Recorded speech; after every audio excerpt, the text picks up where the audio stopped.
안녕하십니까. 안녕하십니까. 예. 자, 생년월일이 어떻게 되시죠? 82년.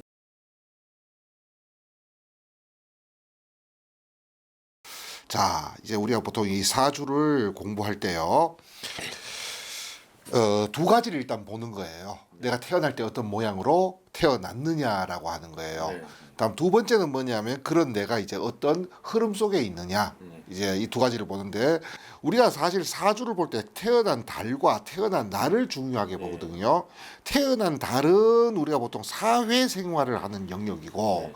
태어난 날은 본인의 개인적인 생활을 하는 영역이에요. 네. 자, 그런데 사주 안에 불이 보이지가 않거든요. 네. 물은 많은데 네. 불이 없다. 이렇게 얘기할 때 요 불이라고 얘기하는 것이 활동성 이렇게 얘기하는데 네. 얘기하기 편하게 얘기할 때 몸 써서 먹고 살게 해주는 것 이렇게 얘기해요. 네. 그럼 사주에 불은 없고 물이 많다. 이분은 생각으로 먹고 살고 머리로 먹고 사는 사람이다. 이렇게 얘기를 해요. 네. 지금까지 보면 그랬어요. 조금 게으른 면도 있어요. 뭔가 능동성, 적극성, 도전성이 많이 떨어진다 그래요. 네. 왜? 물이라는 것은 뭔가 이게 순응하고 순리대로 네. 그냥 하던 대로 살던 대로 이렇게 안정성을 갖다가 추구하는 영역이거든요. 예. 불이라고 얘기하는 것은 역동이라 그래가지고 역동이라는 말은 거꾸로 올라간다 움직인다는 네. 거거든. 뭔가 극복하고 도전하고 모험하는 불은 없는데 순응하고 안정적인 물이 많다 보니까 이런 분들은 보면 약간 게으른 듯하다라는 말이 그 말인 거예요. 네. 맞아요. 두 번째가 선생님은 화를 관운으로 쓰고 계시거든요. 그럼 사주에 관운이 없다. 그러면 직장 생활, 단체 생활이 조금 어렵다. 왜? 맞춰주는 게 안 돼요, 이분은. 그래서 제가 거의 영업 쪽으로만 일을 했어요. 그렇죠. 자, 그런데 선생님의 운을 보면요. 자, 사람마다 운이 바뀌는 나이가 좀 달라요. 네. 선생님은 만 나이로 9살마다 바뀌어요. 19, 29, 39. 한국 나이로 얘기하면 20살, 30살, 40살. 네. 자, 그러면 첫 번째, 이걸로 일단 알 수 있는 것이 다른 분들에 비해서 9수라고 하는 것을 심하게 타요. 그래서 항상 선생님은 한 7살, 8살 되면 어디에 자리를 잡고 계셔야 돼. 그래서 9살, 10살까지는 그 패턴을 갖다가 조금 유지를 해주시는 것이 좋다. 이렇게 얘기를 해요. 네. 다음 두 번째가 없는 관운이 들어왔다. 그럼 나는 그냥 관운 없으면 직장 생활 하지 말고 네. 프리랜서라든지 자영업자로 그러고 살면 됐던 사람인데 자꾸 조직 생활과 직장 생활을 하라고 운에서 요구를 받는 거예요. 그러니까 우리가 보통 팔자에 없는 일이 생긴다 그러잖아요. 네. 팔자에 없는 일이 자꾸 생기는 거야.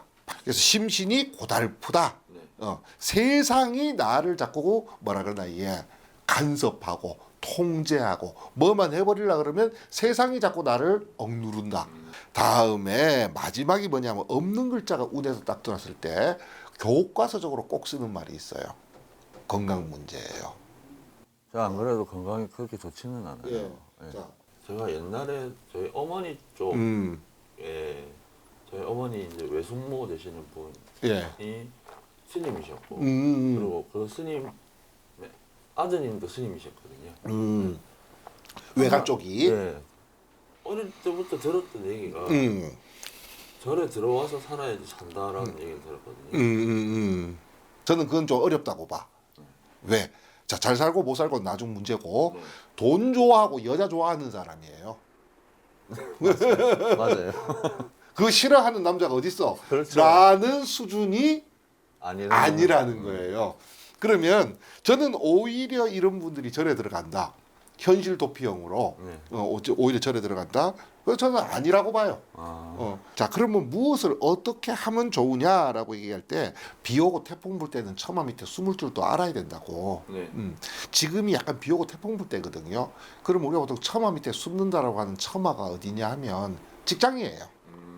선생님은 50살까지는 사실은 직장 생활을 해 주셨어야 했어요. 그리고 50이 넘어서부터 나와서 있잖아요. 네. 좀 조그만하게 처음에 작게라도 개인 사업을 해 주셨으면 선생님이 거의 60대나 70대쯤은 사업이 굉장히 번창할 수 있지 않으셨을까? 저는 그렇게 봐요. 이럴 때는 가장 안전한 데 숨어 있어야 되거든요. 네. 숨어 있는다는 말이 직장 생활을 하라는 네. 얘기예요. 네. 그러다가 삼재가 끝나고 나면 그때부터 좀 크지 않는 범주에서 또 어느 정도 연결성을 가지고 조그만하게 사업을 좀 시작해 주신다면요. 네. 오히려 뭐 다 잘 되고 다 안 되는 운이 어디 있겠냐만서도 사업 먹고 산다, 돈 번다.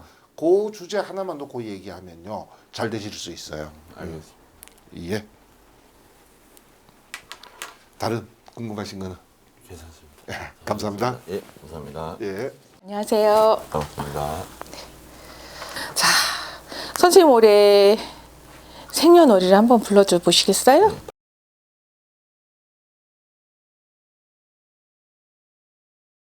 혹시 성씨가 어떻게 되세요? 진씨입니다. 흔하지 않은 본가는 어떻게 되세요? 여양 진씨요. 여양. 우리 저기 뭐야 대주님 보시기 전에 좀 할머니 청배를 좀 해야 되겠네. 네.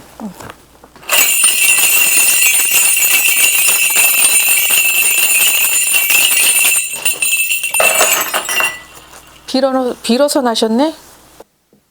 저요? 예. 제가 예. 어머니가 몸이 많이 안 좋으실 때 저를 가지셨어요. 예. 뭐 어쨌거나 빌어서 나신 사주다 보니까 네. 인간 세상에서 인연 잡고 살기가 참 힘들다 그래요. 우리 일반적인 이런 세상에서 남들처럼 평범하게 결혼해서 가정 갖자 이루고 직장 다니면서 먹고 살고 뭐 애들 끼고 이렇게 여행 가고 요런 삶 자체가 조금 먼 나라 이웃 나라 얘기 같다 그래요. 우리가 요런 사주들 대부분이 보면은 태어나실 때 목에다 탯줄 감고 태어나셨을 거예요. 그건 잘 모르겠는데 음. 제가 태어났을 때 1kg도 채 안 돼서 태어났다 하더라고요. 그래서 병원에서 죽이자고 하는 거를 이제 데리고 와서 살린 격이라서 원래 이런 사주는 이름을 팔아도 여러 번 팔아야 되는 그런 저기가 돼요. 이 집안에 놓고 보면 외가부리가 굉장히 세요. 불도도 그렇고 어떤 저기 뭐 칠성줄도 그렇고 엄청 세요. 이 집안에는 종교인이 나와도 12병이 나와야 된다는 그런 집안이에요. 어머니 쪽에 저희 어머니한테는 외숙모 되시죠. 외숙모 되시는 분이 스님이셨고요. 비구니. 그분 아드님도 스님이셨어요. 네. 선생님 같은 경우에는 사실은 진씨 집안의 친가부리보다는 외가 쪽에 어떤 그 외탁했다 그러거든요. 네. 예, 외탁을 하다 보니까 이쪽에서 오는 바람이라든가 신의 바람이라든가 이런 게 선생님한테까지 불러와서 그래요. 또 선생님 수전에는 몸에요 칼을 대도 12번을 대야 되는 그런 수전이에요. 네, 지금 수술만 27번 했습니다. 그러시구나. 그러다 보니까는 선생님 자체로다가 지금까지 살아있는 게 기적이다 그래요. 네. 아까 말씀드렸죠? 빌어서 난 자식이라고. 그러다 보니까는 선생님이 그러면은 이제까지 힘들고 막 이런 게 도대체 나는 언제까지 이렇게 살아야 되나요? 그렇게 물어볼 수 있겠죠. 그렇죠. 예. 한 54 가셔야 돼요. 54시요. 예, 54 가다 보면은 이제 어느 정도 선생님이 젊은 시절에 기갈도 빠져요. 어? 사실은 내가 갖고 있는 인생에서도 무기도 얼마 안 되고 네. 예? 갖고 있는 어떤 자질도 얼마 안 되는데 네. 사실 내 가슴은 되게 커. 네. 예, 포부가 크고 네. 꿈과 희망이 큰데 현실은 그게 안 따라주다 보니까 화밖에 없어요. 맞아요. 그런 게 있어요. 예, 네. 몸에 화밖에 없다 보니까 누가 건들기만 하면은 누가 건드려만 말아요. 인생이 지금 현재. 근데 아까 말씀드렸듯이 제가 54세 정도 가다 보면 선생님이 원래 갖고 있는 그 에너지, 기갈이 조금 빠진다고 그랬잖아요. 그러고 나면 뭐가 틀리냐면요. 적당히 타협할 줄 알게 돼요. 세상하고. 직장 생활이 만약에 선생님은 직장 생활이 조금 힘드신 분이에요? 그래서 보험이라는 영업직 말고는 거의 해본 적이 없어요. 영업집도 선생님 같은 경우에는 오래 하지 못하실 거예요. 예, 1년이 다예요. 1년이 다예요? 예, 예. 1년 하다 그만두고.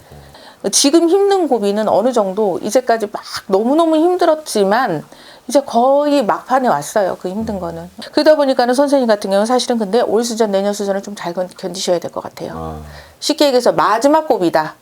마지막 고 올 내년 수전이 왜 고비이냐? 선생님한테는 병원연 말띠.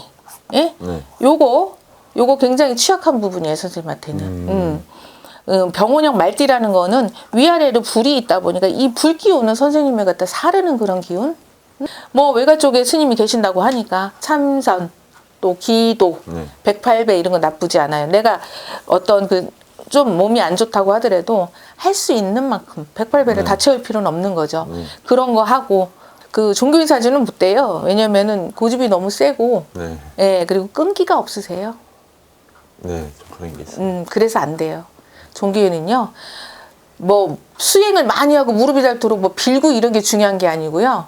일단 그 끝에 뭐가 있는지, 네, 그 끝에 뭐가 있는지 내가 파볼이라 하는 오기가 있어야 돼요. 예, 맞아요. 예, 지구력하고 오기가 네. 있어야 되는데 선생님은 그게 없어서 안 돼요. 뭐 더 궁금하신 거? 지금 제 와이프가 몸이 많이 안 좋은데 일단 이사부터 하세요. 이사부터요. 네. 왜냐하면 알겠습니다. 제가 보는 견지에서는 집이 그렇게 사람이 건강하게 살 수 있는 집은 아니에요. 예, 그럼 그래도 안 좋아지시면 그때 오세요. 알겠습니다. 아마 근데 많은 부분이 해결이 되실 거예요. 알겠습니다. 네. 감사합니다. 감사합니다. 수고하셨습니다. 그냥 별 생각 없이 왔는데 제 사주나 이런 거에 대해서 좀 많이 알게 됐고 제 성격을 점을 보시는데 얘기가 잘하셔서 깜짝 놀랐어요. 제 성격 자체를. 되게 신기하기도 하고 그냥 보살님 말 듣고 거기에 맞춰서 살아가야 되겠구나라는 생각이 들었어요. 그래서 오기를 잘한 것 같아요.